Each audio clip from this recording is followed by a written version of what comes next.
Hearing aids. Hearing aids are the devices that amplify the sound. We have two types of hearing aids on the basis of technology: digital type and analog type. In analog type, they amplify the sounds, they amplify all the frequencies equally. In digital type, firstly they divide the sound waves into different frequency channels, that is from 2 to 128 channels, and then amplify the sounds accordingly. Digital type of hearing aids contain three microphones: one for the sound perception, second is for background noise, and third is from for the sounds that are coming from behind.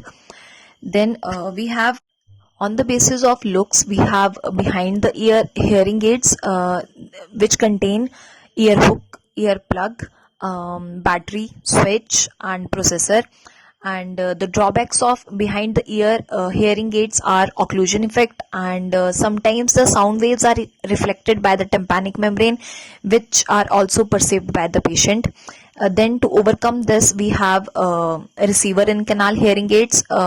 Here no ear hook is present, and instead of a hook we have a wire to overcome the occlusion effect. Then we have in the canal hearing aids, and these are visible only from the lateral side of the patient. Then we have complete in canal hearing aids and invisible in canal hearing aids.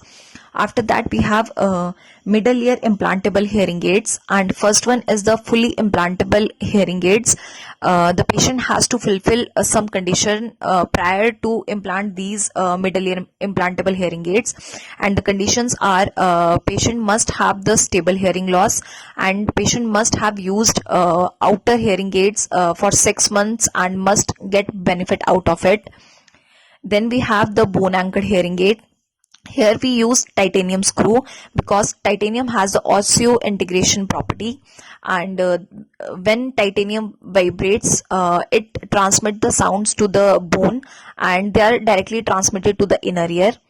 And the indications for the implantation of the bone anchored hearing aids are bilateral conductive hearing loss, or when the patient has only hearing ear with contraindication for surgery, or when the patient has a single ear deafness and the better ear has a bone conduction of less than 45 decibels.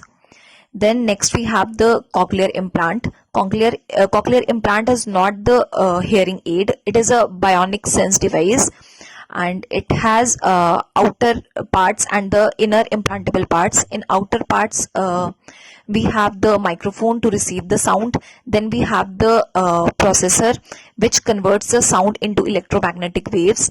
Then we have the transmitter, which transmits the sound from processor to the receiver.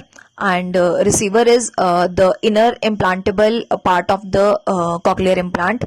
The receiver converts the electromagnetic waves to the electrical signals, which are then passed to the electrode array, which is present in the cochlea. Then the indications for the cochlear implant are bilateral sensory neural hearing loss, which is severe to profound. Then patient with poor speech perception, and when no improvement with hearing aids even after 6 months of use. And that's all about hearing aids. Thank you.